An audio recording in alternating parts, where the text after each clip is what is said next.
not important. So how chess notation works is it consists of three parts basically. The three parts, so the first part is basically which piece we're moving. The second part is it's basically the second part consists of the file or basically column on the chessboard that we're referencing, for example. And the third part references the row on the chessboard that we're referencing. So for example, the first row in chess, the row is also called the rank. So as you can see here on the chessboard, there's eight columns or 8 files, as well as 8 rows or ranks. And these go from basically 1 to 8 for the ranks or the rows, and for the columns, these go from basically A, B, C, D, all the way up to H for the columns or the files. So basically, let's say for the first part of the chess notation, so for the piece, instead of using the full name of the piece, like for example, pawn, king, bishop, knight, rook, queen, we use sort of like we use only the first letter of the piece. So for example, for the bishop, we use capital letter B. For the king, we use capital letter K. For the queen, we use capital letter Q. For the rook, we use capital letter R.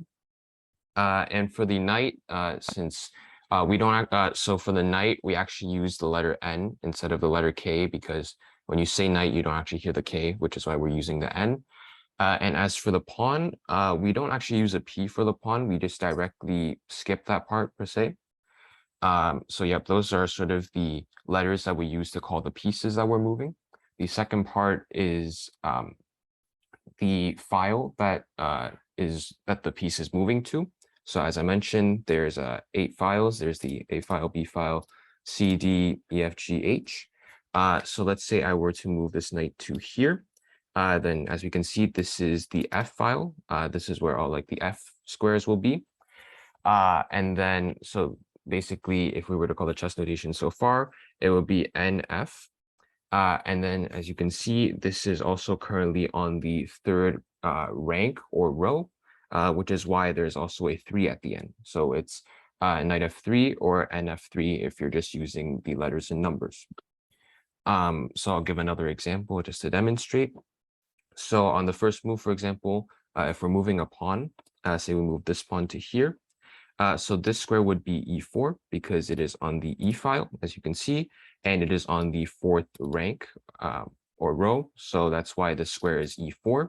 And since for a pawn, we don't actually call it PE4 because pawns, we don't actually use the first letter of the word pawn in the chess notation. We simply just call this move E4. And so if I were to move a bishop, for example, let's say I play it to here, then this move would be called bishop c4 or bc4 because we're moving the bishop.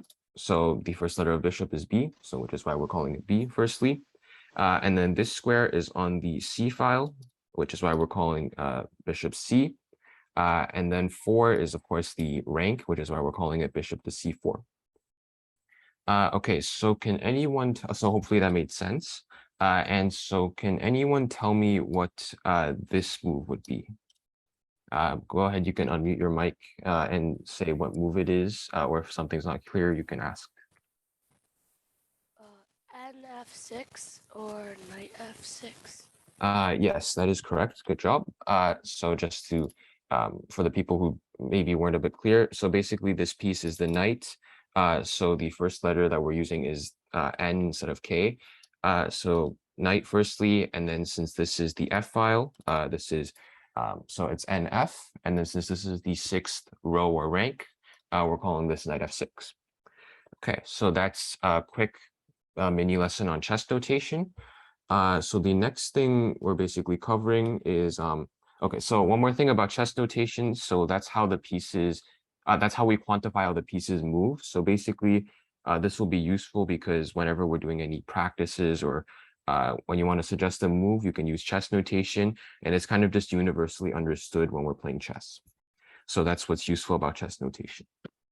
Okay, so the next thing we're covering would be basically moving pieces to safe squares. So moving pieces to safe squares basically happens when For example, our pieces are attacked by our opponent. So basically we have to move our pieces to safe squares in order to avoid having our pieces being attacked by our opponent's pieces, and so that we don't lose pieces and don't lose the game. So an example of this, for example, is if I do something like this. So now the E pawn right here, because this pawn's on the E file, so this is the E pawn, so it's currently attacking this knight on F6. And so basically we have to move our piece to a safe square. So a safe square is basically a square that's either not controlled by an enemy piece or cannot be taken by an enemy piece because the enemy piece is of a higher value. So basically, to explain the value part, in chess, there is a value system for each piece. So the pawn, knight, bishop, rook, queen, king, they all have a value in chess, sort of like a point system, you can say. So the pawn is worth 1 point. Knight and bishop are worth 3 points. Rook is worth 5 points. Queen is worth 9 points. And the king is actually worth infinite points because in chess, you just checkmate the king. You don't actually take the king, which is why it's worth infinite points because you never take the king. So the lower the points, the less valuable the pieces. Obviously, queen being 9 points is technically the most valuable piece if you don't count the king. And so currently in this type of a position, the pawn, which is worth 1 point, is attacking the knight. So we should probably move this knight because if sort of, let's say I make a random move, if this were to happen, then white has used 1 point to capture 3 points. And after black captures back, you would see that white has only used 1 point of material in exchange for black's 3 points of material. So white would have an advantage here. And as you can also see, white is also up a piece. Although it's for the cost of a pawn, a piece is much more valuable than a pawn. So instead of playing a random move, we should probably move this piece to a safe square. So who can tell me, so firstly, how many safe squares are there currently for the knight to move to?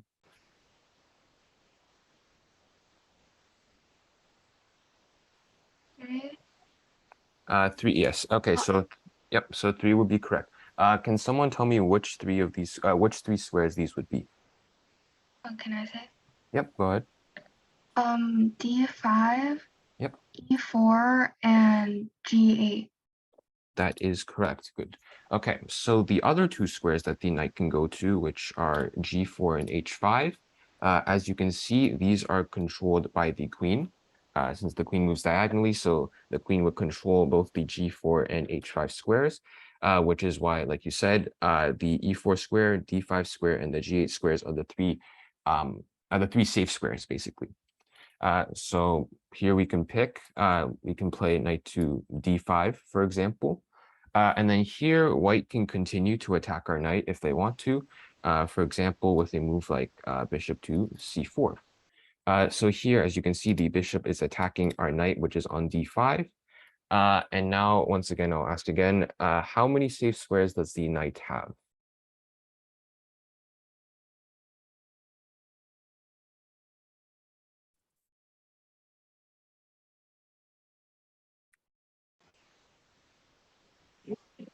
Three again. 3. Yeah, okay, 3 is correct. Good. And can anyone tell me which 3 squares those would be? B6. Yep.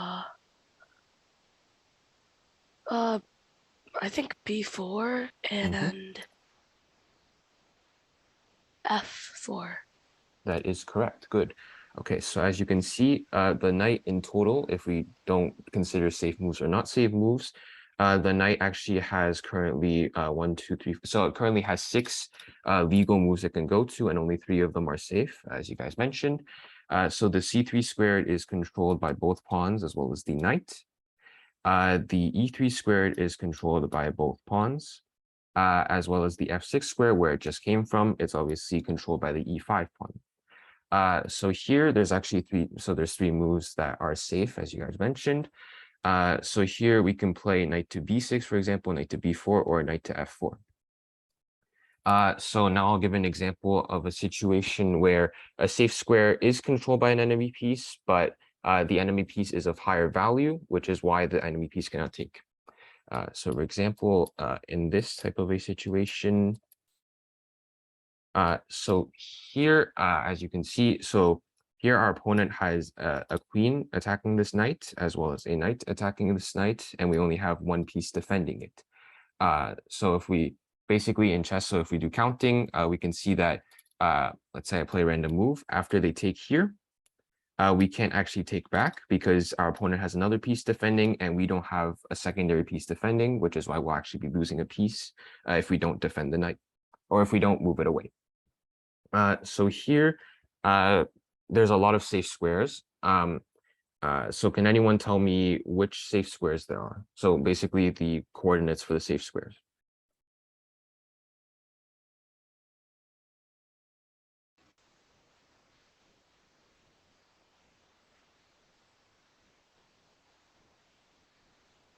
I think it's 3. I'm not sure. Yep, go ahead. Which ones? So there is F5, Mm-hmm. F3. Yep. And E2. Okay, okay, so there's actually a couple more than 3. There's actually technically 6 here in total. So the 3 that you mentioned are correct. They are all safe squares because none of these squares are actually controlled by an enemy piece. However, there's actually 3 more. One You of can them, also go to B3 because if the queen eats the knight, you just eat it with a pawn, which is higher value. right, that's correct. Yeah, so that kind of also goes into my point of a safe square. So basically you can move a piece to a square that is that an enemy piece can control but can't really take because it's of higher value. So B3, for example, although it's controlled by the queen can actually take because, as I mentioned earlier, the queen is worth 9 points while the knight is only worth 3 points. So if we take the knight here, we can basically take back, and basically for the price of a knight, we were able to get a queen. So that would be a 9 for 6 trade, basically, which would be beneficial for us. 2 other safe squares here are actually B5 because it's actually controlled by the bishop here. So if we go to B5, the queen still can't take because if the queen takes, then we simply take back. Same story as if the knight went to B3. Either way, you would be losing your queen for only a piece, which isn't really the best trade, well, which isn't really good because you're losing a queen. And one more safe move that's safe is actually we're able to trade here because since knights are of equal value, basically this is called a trade. If we take here and then once they take back with either pawn, you can see that basically we've traded knights. In essence, I've given him 3 points, he's given me 3 points, so it's basically equal. So that's also something that we can do. If there's a potential trade, we can also trade pieces in order to not lose material. If that makes sense. Do you guys understand so far? Yeah. Okay, cool. Okay, so next thing we'll be moving on to is basically, yep. Oh, yep, go ahead. Okay. Oh, sorry, I got an echo there. I got very confused, my bad. Okay, so now the next thing we'll be going on to is attacking other pieces. So as you saw earlier in that example that I gave, in this example, you might have noticed that I mentioned this as well, that after this move, you can see that there's 2 pieces of blacks that is attacking our piece here on D4, our knight on D4. So basically attacking other pieces is how we can win pieces, as I can demonstrate. If I play a random move, black can win a piece, and they should be able to go on to win the game. So attacking pieces can help us win games. And basically pieces can be attacked if they are undefended or if they're defended insufficiently, such as in this example where it's we're only defending the piece once while it's being attacked twice. And also pieces can also be attacked by a piece of lower value. So for example, in this position, our opponent can play this move. So this move, so a pawn is worth 1 point. So, and our knight is worth 3 points. So they're using a pawn, which is worth 1 point, to attack our piece, which is worth 3 points. So this is an example of basically using a piece of lower value to attack a piece of higher value. So in this situation, if we play a random move, then they can take with the pawn. And here, even if we could take back, although we can't currently with the knight here, but just to demonstrate, if we pretend this knight isn't here, then after that trade with the pawn for the knight, we realized that we lost a piece for the price of a pawn. And while a pawn is only worth 1 point and a knight is worth 3, we technically lose out on 2 points of material. So that is an example of attacking other pieces, basically. So I'll show I'll give an example. Let's see. So let's say we go here. Okay, so this scenario, for example, although there's 2 pieces attacking our piece, this is an example of where our piece actually being here is completely safe. The reason why for this is because our piece is defended sufficiently. So this is how you can sort of see when your opponent's attacking your piece, if your pieces are defended, as well as seeing when you're attacking your opponent's pieces, seeing that if you have sufficient material attacking the piece, and if your opponent makes a really random move, if you're able to win that piece. So in this situation, even though your opponent's attacking your piece twice, they can't actually win the piece because our piece is also sufficiently defended twice by the pawn as well as by the queen. So you would see that after, if they take our knight, we can take back with the queen or the pawn, that preference choice basically. After queen takes and pawn takes, you can see that basically we just had a really big trade. We traded a queen and a knight for a queen and a knight, whereas in the previous position, if I make a random move, here our piece is attacked twice, when it's only defended once. So here, if our opponent plays knight takes here, we can actually take back because here we don't actually have a pawn here to defend our queen. So we're actually missing out on one defender of our piece. We can also flip the board to show it from black's perspective, obviously. So here, if we're pretending we're black, we have 2 attackers versus 1 defender, which means we should be able to win the piece. So generally, when we're attacking pieces or defending pieces, or when we want to move our pieces to safety, we need to count basically how many attackers there are and how many defenders there are. So currently, as I mentioned, there's 2 attackers versus 1 defender, so we should be able to win the piece. Whereas here, there's 2 attackers and 2 defenders, so this should at most be a trade unless our opponent misplays. For example, here we can also add another attacker if we choose to. I'll defend with the bishop instead. Say we play some random moves. So here we have actually added another attacker. So this bishop here is attacking this knight as well. And as you can see, white has 2 attackers versus 3 defenders. So if white makes a random move here, so I'll ask a question, should black be able to win a piece here? Yes. Yeah. Okay, that's good. So as you guys know, there's 3 attackers versus 2 defenders, so black should be able to win a piece. However, in this position, should black be able to win a piece? No. Okay, that is correct because there are 3 defenders versus 3 attackers, so it should be a massive trade if black decides to take the knight. Okay, so let's see. So I'll give a couple more examples of. Okay, so we'll move on to the next thing actually, which is capturing free pieces. So basically, in order to capture free pieces, we have to look at sort of how every piece can move. Basically, we have to look at how every piece in our position can move and see if that any piece in our position is able to capture a piece of our opponent's without losing out on that piece, obviously, or losing material in any way.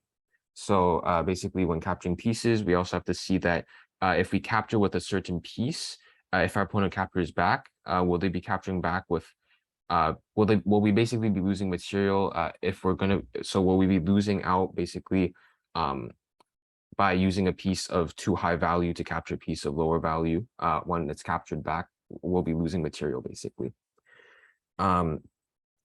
So basically, as I mentioned, we can use the point system to help us figure that out.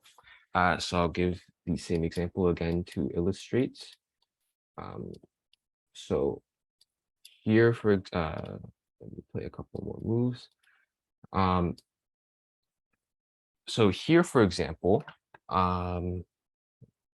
sorry, give me one moment. Okay, so right here, for example. So this, although we have 3 attackers and 3 defenders, this is actually a different scenario. This is actually different from the previous scenario. Now, the reason why is because of the point value system that I mentioned before. So with the point system, as you can see, we have a pawn which is worth 1 point, a knight which is worth 3 points, and a queen which is worth 9 points attacking this knight right here. And our opponent, they have a pawn defending, they have a bishop defending, and they have a queen defending.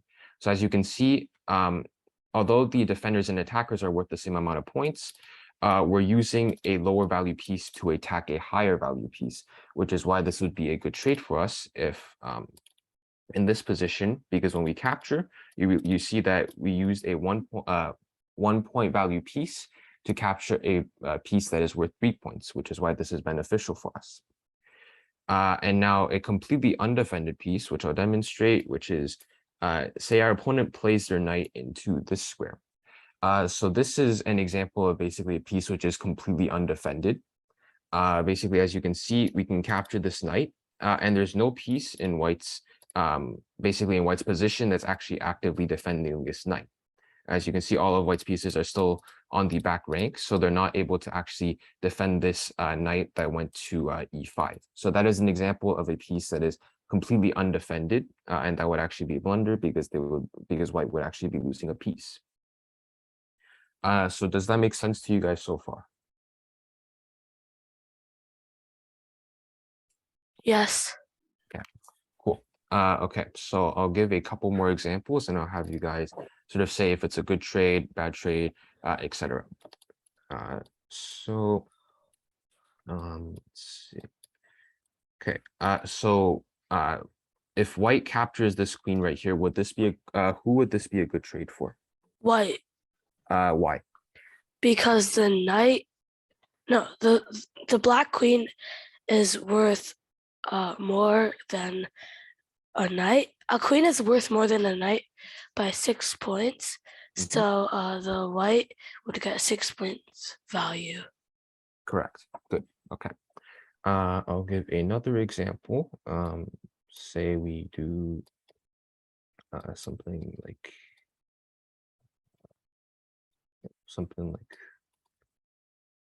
okay. So in this position, can white capture any piece that's so can white play any move that would be able to basically win the game on the spot? Yes. Yep. Go ahead. So white move the queen to h8. Yep. Yep. Because there's no piece defending it.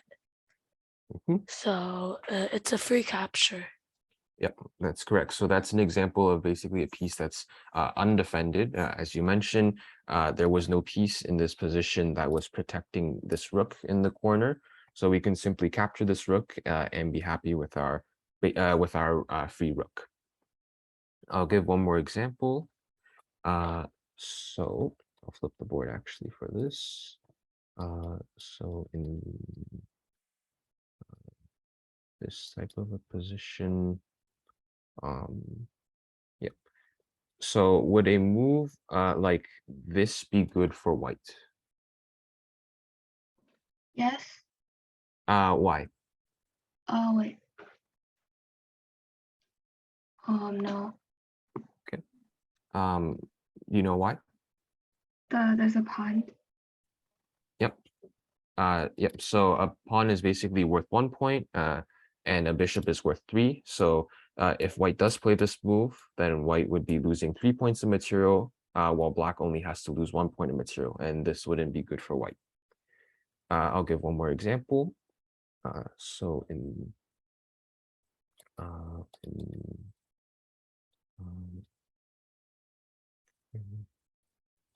okay. So in this position, there's a couple of moves that white can make. So I'll eliminate it down to 2. So white here is deciding between playing this move or this move. Which move is better? You can just move the king to e2, but if you couldn't, then moving the knight would be better because a queen is worth more than a knight. Right, that's correct. The king move is also okay. Although we'll discuss this further in a future class. Basically, if we move the king, the issue with that is that we can no longer do something called castling. And castling is usually something standard that we do to make sure our king is safe and we don't lose the game or get checkmated. So here, if we had to obviously pick between these two moves, the knight going back to d2 or the queen going to d2, the knight would be better because if black were to take and after, let's say, queen takes, for example, then we would see that that was simply just a trade, a knight for a bishop. Yep. So those are the examples I have. Hopefully you guys understood that. Did you guys understand that? Are there any questions, basically?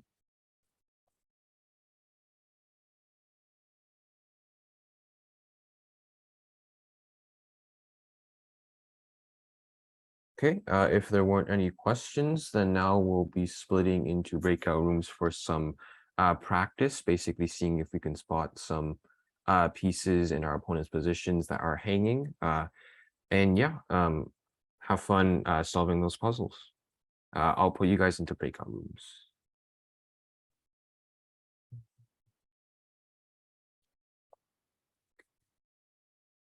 Oh, and one more question. Who wasn't here yesterday? Can you guys just say if you guys weren't here yesterday? I wasn't here yesterday. Can you say your name? My name is Henderson. Okay. David. Cool. Okay. Yeah, because I just need to borrow you guys for a second because just to fill you in on what happened yesterday. So David and Henderson. Yeah. Okay. Okay. Okay. For the rest of you, I'll assign you guys to the other two breakout rooms with Tutor Pio and Tutor Benjamin, and you guys can start on those practices.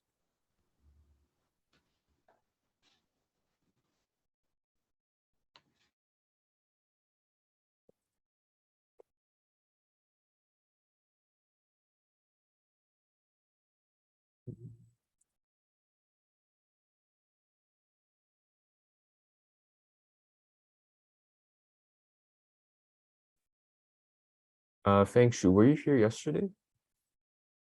Yes, but I'm late. Oh, okay. Okay, then I'll have you join my breakout room and I'll fill you guys in on some stuff, and then afterwards we can just do practice in my breakout room. Okay.